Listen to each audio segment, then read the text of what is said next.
रवि शर्मा जी, दिल्ली से। जय श्री हरिवंश महाराज जी। महाराज जी, भगवत गीता में श्री कृष्ण जी ने कहा है, आप ऐसे लिख रहे हैं कि मैं जिस पे भी कृपा करता हूँ या जिससे भी प्रेम करता हूँ उससे उसका सब कुछ छीन लेता हूँ। मैं अर्थ, परिवार, सभी रिश्ते, नाम और प्रसिद्धि छीन लेता हूँ, फिर वो बिना शर्त मेरे पास आता है और मुझ में समा जाता है। महाराज जी, 1 साल से ऐसा ही महसूस हो रहा है कि सब कुछ बहुत तेजी से हो रहा है। परिवार और व्यवसाय सहित सभी लोग जिनका मैं समर्थन करता था वो बार बार मेरे विश्वास को धोखा दे रहे हैं। ऐसी स्थिति।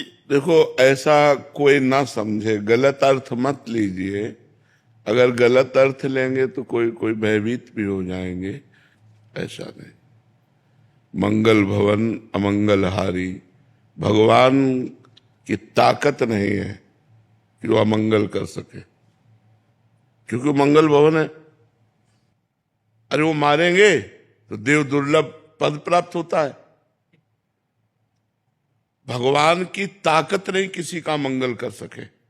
जैसे सूर्य की ताकत नहीं कि अंधेरा दिखा दे, क्योंकि जहां सूर्य रहेगा वहां अंधेरा नहीं हो सकता। ऐसे जहां भगवान का आश्रय हुआ वहां अमंगल नहीं हो सकता। तो जो भगवान ने कहा उसे समझना है।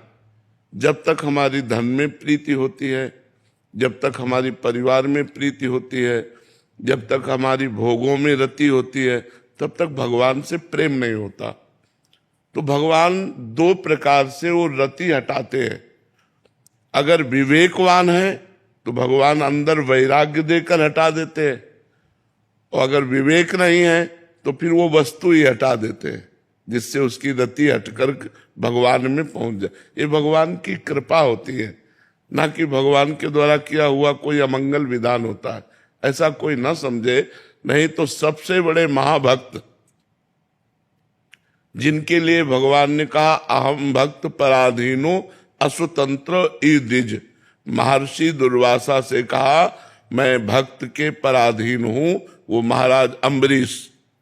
अगर भगवान सबका धन छीन लेते हैं तो चक्रवर्ती सम्राट हैं, बात बनेगी नहीं। महान भक्त हैं। अगर भगवान का ये वचन है कि मैं जिस पर कृपा करता हूं उसका धन छीन लेता हूं, तो फिर अम्बरीश जी का धन छीना क्या? चक्रवर्ती सम्राट अम्बरीश जी। भगवान प्रकट हो रहे हैं स्वयं चक्रवर्ती सम्राट महाराज दशरथ जी के यहां। भगवान जब कृपा किए तो सुदामा को सुदामापुरी का निर्माण कर दिया। तो मुझे लगता है हमको समझना होगा इस बात को, कहीं हम उल्टा न समझ ले। तो अगर भगवान की शरणागति से सर्वनाशी होता है तब तो हमारे पास कुछ नहीं होना चाहिए था। अच्छा, पूर्व पाप के प्रभाव से किडनी फेल हुई और भगवान की कृपा का बल देखो कि इस स्थिति में भी हम आपसे बात कर रहे हैं, हम आपसे बैठकर चर्चा कर रहे। क्या आप भगवान की कृपा नहीं कहोगे? तो भगवान की कृपा दुलार करती है कि पीटती है? भगवान की कृपा देती है कि लेती है? हमें इस बात पर देखो, भगवान की कृपा सजाती है या उजाड़ती है? सजाती है। हाँ, सत्य को सजाती है, असत को उजाड़ती है। जो हमारे अंदर असत भावनाएं हैं उनका सर्वनाश कर देती है भगवान की कृपा। तो ये हम ना सोचे। 2 प्रकार से कृपा भगवान की तरफ ले जाती है। बहुत अच्छे से समझ लो। जो विवेकवान है उसके अंदर से राग नष्ट करके भगवान की कृपा ले जाती है, और जो विवेकवान नहीं है तो भगवान उसकी उस वस्तु का ही अपहरण कर लेते हैं, क्योंकि नाशवान है, अशाश्वत है। अपने को देना चाहते हैं, वो उधर हेर रहा है तो उसी को हटा दिया, अब हेरो मेरी तरफ। केवल मां में कम शरणम ब्रज, मेरी केवल शरण में आओ। तो इसमें भगवान की अपार कृपा है, ना कि कोई अमंगल। बहुत बड़ी कृपा भगवान की। अच्छा, व्यापार न चलना, परिवार के लोगों का हमसे प्यार न करना, ये व्यवहार है पूर्व प्रारब्ध का। पूर्व प्रारब्ध। लाखों भक्तों में से ऐसे कितने भक्त होंगे जब भक्ति नहीं करते थे तो उनको सुख सुविधाएं नहीं मिली, और जहां भक्ति शुरू की तो सुख सुविधाएं सब मिलना शुरू हो गई। भक्तों से आप पूछिए। तो अगर कहीं हमको ये भ्रम हो कि कृपा सब सुख सुविधा का नाश कर देती है, तो ऐसा हम मानने के लिए तैयार नहीं, क्योंकि एक से एक महान भक्त जो राजऋषि हुए हैं, जो बड़े बड़े चक्रवर्ती सम्राट हुए हैं, वो भगवान के भक्त हुए हैं। तो भगवान के सम्राट पद में भी रीझ करके उनको दर्शन दिए। ऐसा कौन महात्मा जिसकी रक्षा के लिए सुदर्शन चक्र लगा हो? लेकिन अम्बरीश जी की सुरक्षा के लिए सुदर्शन चक्र लगा था। और अम्बरीश जी की रानियां थी, राजा थे, वो सारा वैभव था। तो भगवान दो प्रकार से अपनी तरफ घसीटते हैं, एक तो विवेक देकर राग का नाश, और दूसरा उस वस्तु को हटाकर अपनी प्राप्ति कराना। ये परम मंगल में भगवान का विधान है। तो खूब नाम जप करो और राजी रहो उसी में जिसमें उसकी रजा है। जिसमें तुम राजी हो उसमें मैं राजी हूं, बस देख लेना, जीत जाओगे, मंगल हो जाएगा। जिसमें तुम राजी हो उसमें हम राजी हैं, ये बात सीख जाओ तो सब मंगल हो जाएगा। आज हमको थोड़ा सा कष्टप्रद जीवन लग रहा है, लेकिन कर हमारा जीवन बड़ा मंगलमय होगा, ऐसा विचार हर भक्त को करके भजन में और दृढ़ रति करनी चाहिए, संशय नहीं करना चाहिए।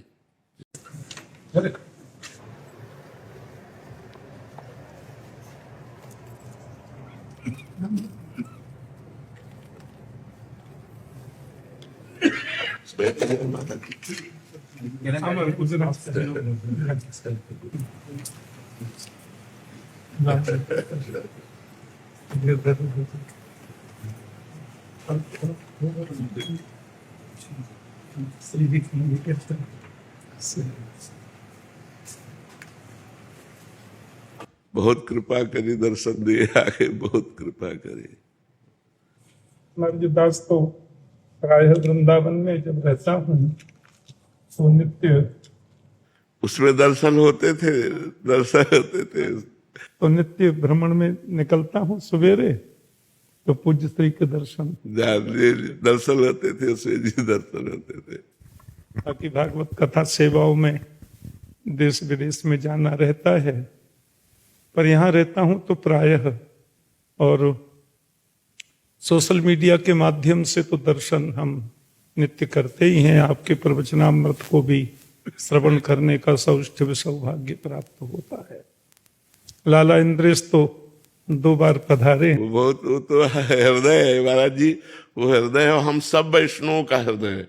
आपका ऐसा कृपा प्रसाद है कि इंद्रेश जी पर हमारे जितने भी संत महात्मा वैष्णव जन है सब आत्मा की तरह प्यार करते हैं, और उनका स्वभाव ऐसा है कि लूट लेता है उनका एक बार जिसके पास गए उसको अपना बना लिया। उनका स्वभाव ऐसा मृदु और ऐसा महाभागवत स्वरूप है, और आपकी ऐसी विशेष कृपा है उनके ऊपर कि वाणी में अमृत विराजमान है। जब भगवत चर्चा करते हैं ना तो चित्त को एकाग्रता करनी नहीं पड़ती, चित्त स्वाभाविक एकाग्र हो जाता है। तो हम कहा उनके ऊपर गुरु कृपा, पिताश्री की कृपा है जी। आप सब महापुरुषों की बहुत कृपा है। अभी बद्रीनाथ में कथा चल रही है उनकी, कल पूरी हो गई शायद, आजकल में आई जी। किसी एक श्लोक की चर्चा महाराज जी, किसी भी एक श्लोक की जिससे हमारे श्रवण पवित्र हो जाए। यमलार्जुन का उद्धार जो गोविंद ने किया, कुबेर के भी पुत्र हैं, संतापराध हो गया था उनसे, तो जड़ वृक्ष की उनको योनि मिली, लेकिन भगवत कृपा से वो वृक्ष नंद भवन के द्वार पर बन करके रहे। गोविंद के श्रीअंग का जब स्पर्श उन्हें प्राप्त हुआ तो वे प्रकट हो गए। गोपाल जी स्वयं बंधन में हैं, डामरी बंधन, कमर में बंधी रस्सी, जी जी, और उनसे पूछते हैं क्या चाहिए, जी जी, तो उन्होंने बड़ी सुंदर बात कही कि वाणी गुणानुकथने श्रवणौ कथायाम हस्तौ च कर्मसु मनस्तव पादयोर्नः स्मृत्यां शिरस्तव निवास जगत प्रणामे दृष्टि सतां दर्शनेस्तु भवत्तनूनाम। गोविंद एक आशीर्वाद मिले, वाणी आपके गुणों का गान करे। वाणी की सफलता इसी में है, और कान तो मिले ही इसलिए हैं, इनको श्रवण नाम इसीलिए मिला कि ये श्रवण करें। ये कृपा आपकी प्राप्त हो, हाथों से आपकी सेवा, सेवा कार्य में लगे रहे, हस्तौच, सेवा कर्म ही करें। और मनस्तव पादयोर नः स्माकम, हमारा मन आपके चरणों में, उस चिंतन में रहे। चिंता से चिंतन की यात्रा, यही तो भागवत धर्म है। तो चिंता से मुक्त होकर के चिंतन में शिव युगल चरणों के अलावा और कुछ न रहे। और हमारा सिर, हे जगत प्रणम्य गोविंद, हमारा सिर आपके चरणों में झुका रहे। और दृष्टि ही सताम, सबसे महत्वपूर्ण बात यहां कही, दृष्टि ही सताम दर्शनेस्तु भवत्तनूनाम, हमारी दृष्टि संतों का दर्शन करे, महापुरुषों का दर्शन करे। तो भगवान बोले हमारा क्यों नहीं? संतों के ही दर्शन की बात आपने क्यों की? बोले संत कोई अलग थोड़ा ही है, भवत तनु नाम, वे तो आपके तनु हैं, आपका श्री विग्रह है। मोते अधिक संत करे लेखा। भगवान कपिल ने श्रीमद् भागवत जी में संतों की महिमा बताई है। तितिक्षवः कारुणिकाः सुहृदः सर्वजन्तुषु समत्वेन च सर्वात्मा भगवान संप्रसीदति। साधुओं के लक्षण, तितिक्षवः, बड़े से बड़े कष्ट को मुस्कुरा के सहना। परसों कुछ लोग मेरे पास आए थे, तो महाराज जी जब वो लोग आते हैं तो आपकी चर्चा होती है और उसमें मन हमारा बड़ा हृदय द्रवित होता है और आह्लादित हो जाता है आपकी चर्चा आते ही। तो बोले बाबा महाराज के बारे में आप क्या कहेंगे? मैंने कहा बाबा तो स्वस्थ हैं, बाबा पूर्ण स्वस्थ हैं। शरीर की स्वस्थता और अस्वस्थता बनी रहती है, ये तो हम लोगों के साथ में भी चलता है। हमारा ये 66 वर्ष पूरे हो रहे हैं शरीर के, और 50 वर्ष भागवत की कथा सेवा करते करते 10 फरवरी को पूर्ण हो गए। तो मैंने कहा बाबा तो स्वस्थ हैं, वो तो श्री लाडली लाल जी की निज सेवा में रहते हैं, नित्य निवृत्त निकुंज के वो निवासी हैं। और मैंने कहा बाबा तो मुझे ऐसा लगता है, हम तो ब्रजवासी हैं, मैंने कहा मैं जहां तक समझता हूं संत कृपा से वो तो प्रिया जी की सहचरी हैं। इस भाव में वो लोगों का मार्गदर्शन करने के लिए, लोगों को शिक्षा प्रदान करने के लिए श्री राधावल्लभ लाल के चरणों में उनका आश्रय बने, उनका मन लगे, इसलिए इस रूप में पधारे हैं। श्रीमद् भागवत में एक बड़ी सुंदर चर्चा है महाराज जी। वसुदेव जी कंस को उपदेश कर रहे हैं भागवत में। मृत्युर्जन्म बताम वीर देहे न सहजायते अद्य वाब्द शतान्तेर्वा मृत्युर्वै प्राणिनाम ध्रुव। कंस से बोले ये मृत्यु क्या है? हमारी बहन है, खास बहन। मृत्युर्जन्म बताम वीर देहे न सहजायते, ये हमारे शरीर के साथ में जन्म लेती है। और जिस समय शरीर जन्म लेता है साथ में मृत्यु आती है। बहन है खास हमारी। अद्यवाब्द शतान्तेर्वा मृत्युर्वै प्राणिनाम ध्रुव। आज कल 15 दिन बाद 100 वर्ष बाद मृत्यु ये होगी। प्राणिनाम ध्रुव, ये ध्रुव है, निश्चित है, ये होगी। और हम तो शरीर है ही नहीं, हम तो दिव्य आत्मा है। नात्मा जजान न मरिष्यति नेधते सब। भागवत में नव योगेश्वर संवाद में योगेश्वर महापुरुष राजा जनक को बता रहे हैं, नात्मा जजान न मरिष्यति नेधते सब न क्षीयते वन व्यभिचारि नाम ही। आत्मा न जजाना और न मरिष्यति, आत्मा न कभी जन्म लेती है पूर्ण मरती है। नक्षीयते समन्वित व्यभिचारिणाम ही, ये जो कुछ भी प्रक्रियाएं और जो होती हैं वो शरीर की हैं। जायते, अस्ति, विपरिणमते, वर्धते, अपक्षीयते और विनश्यति, ये शरीर के 5 धर्म हैं। इसीलिए तो इसको मरण धर्मा कहते हैं। तो ये सब प्रक्रियाएं, सुख होता है, दुख होता है, ये मन की स्थिति है। जन्म लेना, बड़े होना, मोटे होना, दुबले होना, कभी रुग्ण होना, बाद में मर जाना, ये शरीर की प्रक्रिया है। निद्रा, तंद्रा, भय, क्लेश, लोभ, हानि, लाभ, और ये जो प्रक्रियाएं हैं वो सब हमारे मन, बुद्धि और इंद्रियों की हैं। इंद्रियों से इसको हम भोगते हैं। हम तो नित्य, शुद्ध, चिन्मय, शाश्वत और अविनाशी हैं, जिसको आत्मा कहते हैं। भगवान सुखदेव ने भागवत जी के विराम से पहले राजर्षि परीक्षित से एक बड़ी सुंदर बात की। महाराज जी, राजन, वो 7 दिन पहले अब यहाँ अत्रि वशिष्ठ च्यवन शरद्मान अरिष्टनेमी भृगुरंगिराश्च पराशरो गाद सुतोथ राम उतथेन्द्र प्रमदेत्न बाहो, भागवत में लिखा है। वहां सुखदेव जी महाराज के पिताजी बैठे हैं, बाबा बैठे हैं, पर बाबा बैठे हैं, और पर बाबा वशिष्ठ जी बैठे हैं। जी जी जी।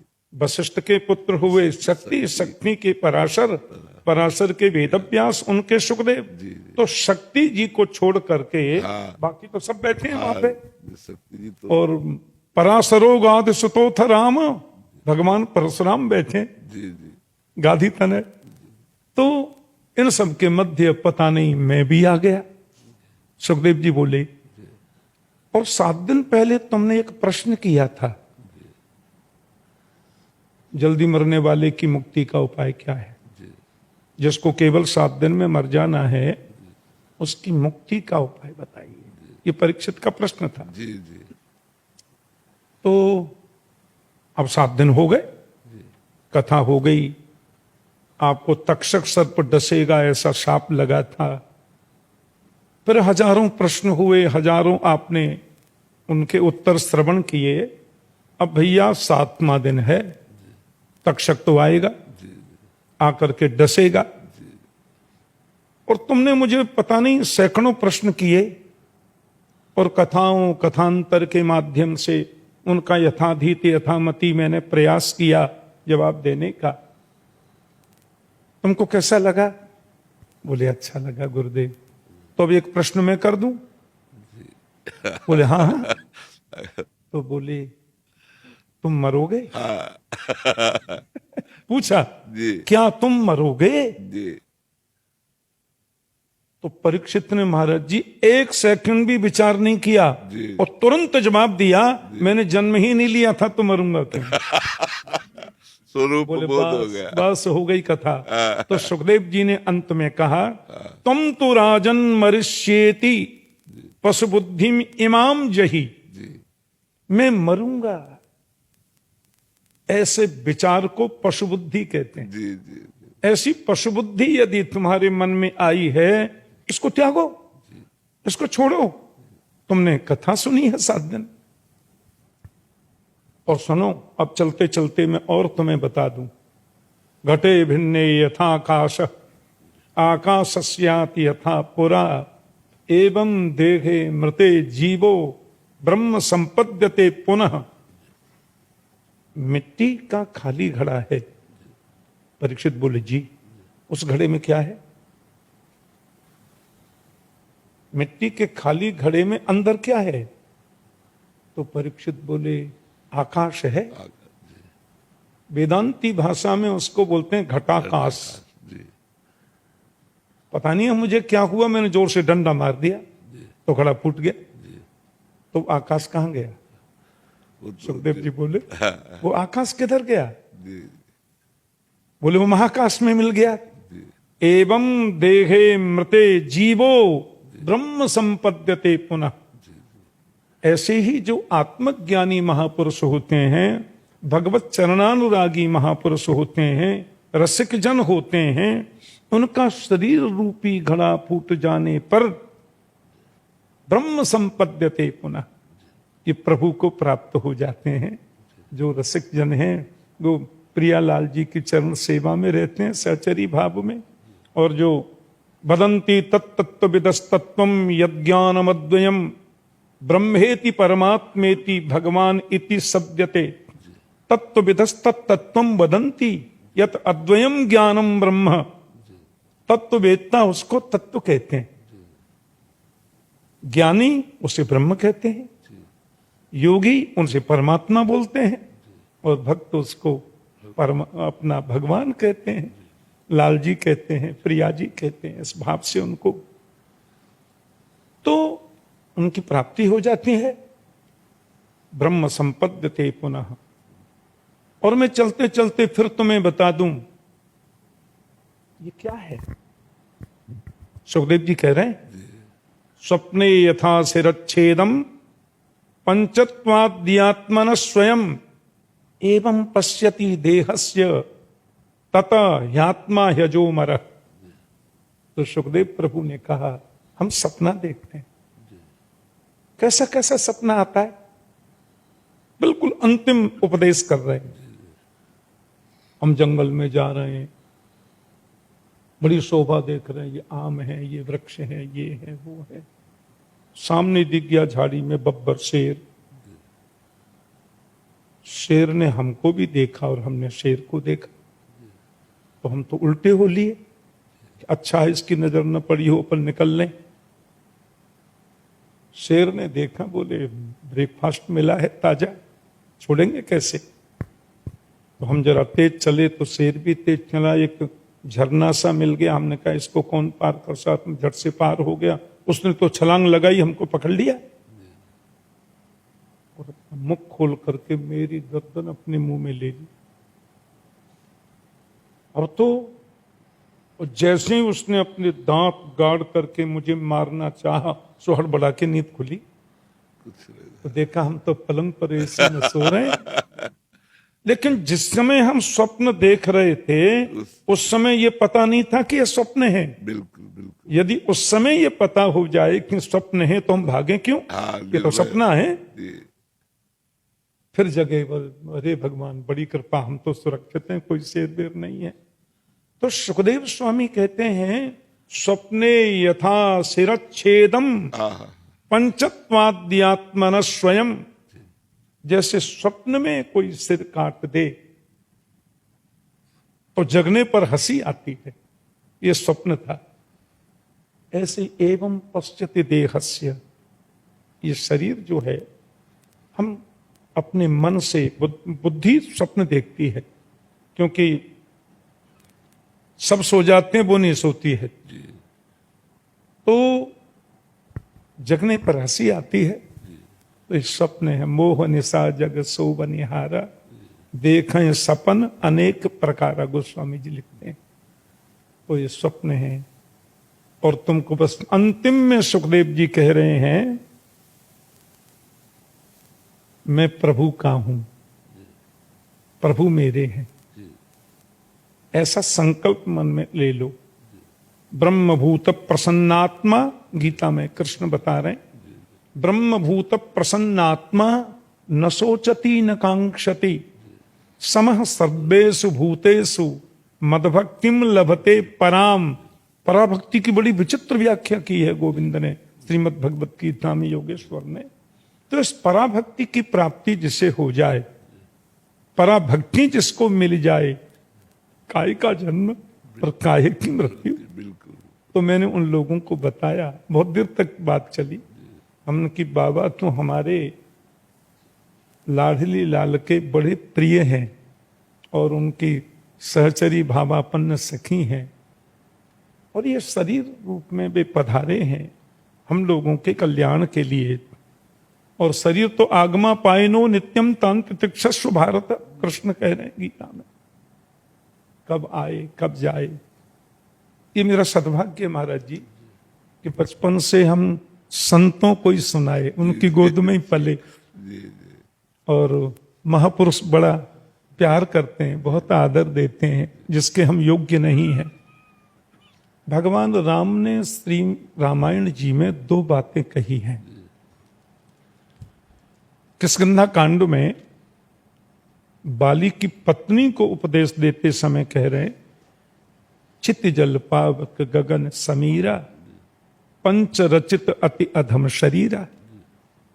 पृथ्वी जल तेज वायु आकाश, इन 5 तत्वों से बनने वाला शरीर, त्वक चर्म मांस रुधिर मेद मज्जा अस्थि, इन 7 धातुओं से निर्मित ये शरीर अधम है। राम जी कह रहे हैं। वही राम जी उत्तरकांड में कह रहे हैं, गुरु जी के आश्रम में वशिष्ठ जी के सामने हजारों अवधवासियों की उपस्थिति में साधक संत भी बैठे, तो भगवान राम कह रहे हैं ये शरीर क्या है? बोले साधन धाम मोक्ष कर द्वारा। ये शरीर साधन का धाम है और मुक्ति का द्वार है। पायन जही परलोक समारा। आज मैं कुत्ता होता तो आप श्री के सन्मुख बैठकर मैं भागवत की कुछ चर्चा कर पाता? प्रभु ने कृपा की ना, हमको शरीर दिया, तो शरीर व्यर्थ कैसे है?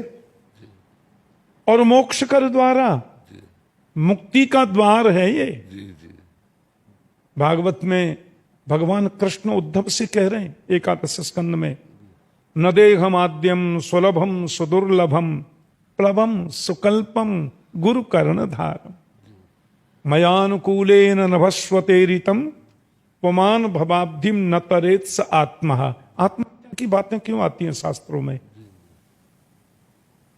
रेल के नीचे कट के आत्महत्या कर ली, पति पत्नी में झगड़ा हो गया, पति को बड़ा बुरा लगा, ऐसे बोल गई ऐसे बोल गई, अरे पंखे पर लटक कर आत्महत्या कर ली। बच्चे को खूब पिताजी ने पढ़ाया, विद्वान बनाने की चेष्टा करी, बेचारे ढकेल लगाते हैं, कमाई कर करके उसकी फीस दी, फेल हो गया।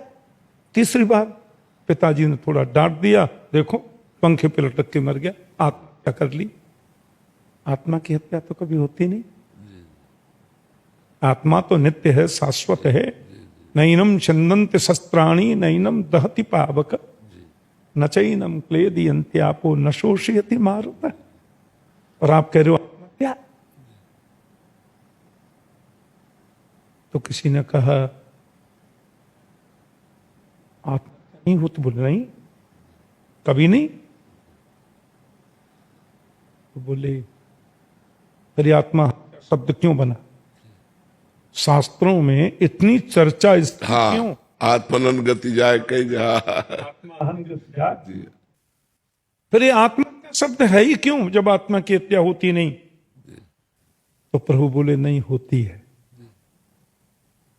छितजल पावक गगन समीरा, पंच रचित अति अधम शरीरा, उनके लिए है जो सत्संग नहीं करते, जिनको सत्संग सुलभ नहीं है, या सत्संग में जिनकी रुचि बन नहीं पाई है।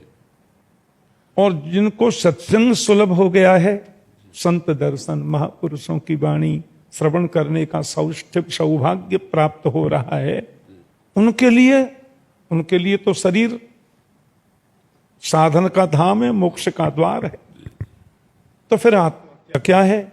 तो कृष्ण भागवत में बता रहे हैं प्रभु उद्धव को, कि न देहमाद्यम सुलभम सुदुर्लभम प्लवम सुकल्पम गुरु कर्ण धारम, मयानुकूलेन नभस्वतेरितम पुमान भवाब्धिम न तरित्स आत्मा।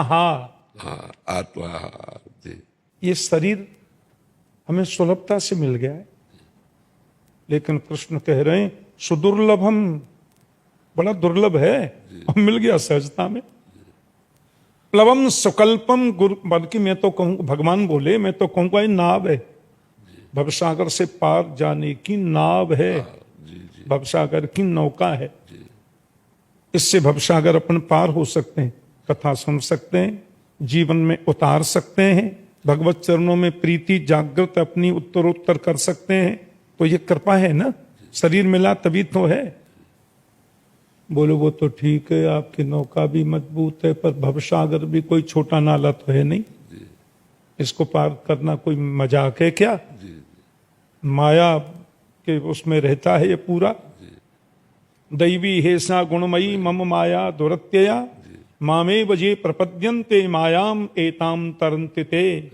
कृष्ण तो माया की बड़ी प्रबलता बता रहे श्रीमद् भगवत गीता में कि ये कोई ऐसी वैसी नहीं है माया। तो ये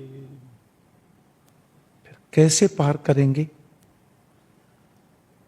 बोलो गुरु कर्णधारम, इस नाव को खेने वाले चलाने वाले सदगुरु हैं, इसके कर्णधार सदगुरु हैं। गोकारस्तंधकार स्यात् रुकारस्तन निरोधक अंधकार निरोधत्वात् गुरुरित्य विधीयते। ग अंधकार है, रू प्रकाश है। अज्ञानांधकार से निकालकर जो ज्ञान का प्रकाश देवे वो गुरु है। गुरु बिन भवन देता रहे न कोई। गुरु कर्णधार हैं इसके। वो तो ठीक ही बोल रहे हैं आप, उद्धव ने कहा, लेकिन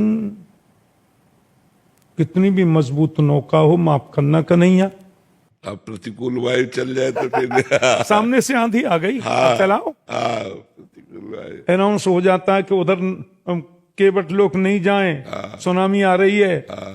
तो प्रभु ने एक बड़ी मीठी बात कही कि मयानुकूलेन नभस्वतेरितम। गुरुदेव तो चला रहे थे, पर गुरु की कृपा से मैं अनुकूल वायु बनकर पीछे से उसको धक्का दे रहा हूं। बिल्कुल। फिर भी व्यक्ति भवसागर पार नहीं हो जाए, स आत्महा। बिल्कुल, ये आत्महत्या है। बिल्कुल, बिल्कुल। इसको आत्महत्या कहते हैं। शरीर मरना पड़ना आत्महत्या नहीं है। तो उद्धव ने कहा, महाराज जी गजब बात, तो हम लोग कितने बड़े भाग्यवंत हैं। अहो अमीशाम किम कार्य शोभनम प्रसन्न ऐसाम स्विदित स्वयं हरि। देवता भी प्रशंसा करते हैं। यही जन्म लब्धम न शुभारताजिरे। अजिर मीन्स आंगन। ये कितने भाग्यवंत हैं लोग, भारत के आंगन में इन्होंने जन्म लिया है, जहां संत दर्शन, जहां सत्संग। स्वर्ग में सुलभ कहां है नहीं। तो इन सब को प्राप्त करके हम भवसागर पार न करें, यही तो आत्महत्या है। तो महाराज जी, आप तो पूर्ण स्वस्थ हैं और शरीर की जो अवस्था है वो तो उतार चढ़ाव आता रहता है। आप तो श्री लाडली लाल के चरणों में विराजते हैं प्रभु, और आपके दर्शन से हम ब्रजवासी लोग भी आनंदित और कृतकृत्य होते रहते हैं। मैं ज्यादा थोड़ा प्रवृत्ति ऐसी है, पर छुप छुप में खूब दर्शन करता हूँ। इधर से जब भी निकलूं तो केली कुंज की चौखट को मन ही मन प्रणाम करके जाता हूँ रोज। बहुत अभिलाषा थी बाबा का दर्शन करें। बड़ी कृपा करी, बड़ी। हमारा वैकुंठोत्सव गुरु जी का प्रतिवर्ष होता है 15 से 21 दिसंबर। उसमें भारत के सब संत कृपा करके आते हैं दास के ऊपर। और श्री मलुक पीठ वाले महाराज जी ने 3 बार वहां कथा की। एक बार भक्तमाल जी की कथा और एक बार भागवत जी की कथा। और इसी साल उनकी हुई थी, तो हमने कहा महाराज जी आपके शुक्र रामायण सुनाइए। तो मलुक पीठ वाले महाराज जी बड़े अद्भुत संत हैं महाराज जी, और बड़े विद्वान संत हैं श्री राजेंद्र दास जी महाराज। इस बार उन्होंने शुक्र रामायण सुनाई। भागवत जी में जो रामचरित्र है, कैसा आनंद वर्षण।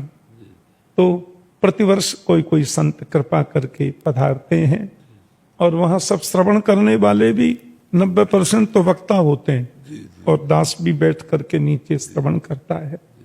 ये सुख जीवन का प्राप्त हो रहा है महाराज जी। तो भगवत चर्चा, भागवत चर्चा, और वास्तव में तो भागवत की कथा, मुझे तो लगता है उसमें भगवान की कथा नहीं है, भक्तों की अधिक तो भक्तों की है। भक्तानाम भागवतानाम कथा इति भागवत कथा। जी जी जी। यदि वो भगवान की कथा होती तो उसका नाम होता भगवत कथा। जी। प्रणाम तो भागवत कथा। हाँ, भागवत कथा जी। भगवान के भक्तों की कथा महाराज जी वही हम लोग श्रवण कराते हैं। और आप सब महापुरुषों के चरण रज के आशीर्वाद से जब तक वाणी चल रही है तब तक ये सेवा कथा बहुत सेवा अमृत है, बहुत अमृत महाराज, बहुत अमृत। आज मैं कब के हुआ महाराज आपके दर्शन पाके और आपसे क्षणिक वार्ता करके आप विराजे, आप विराजे।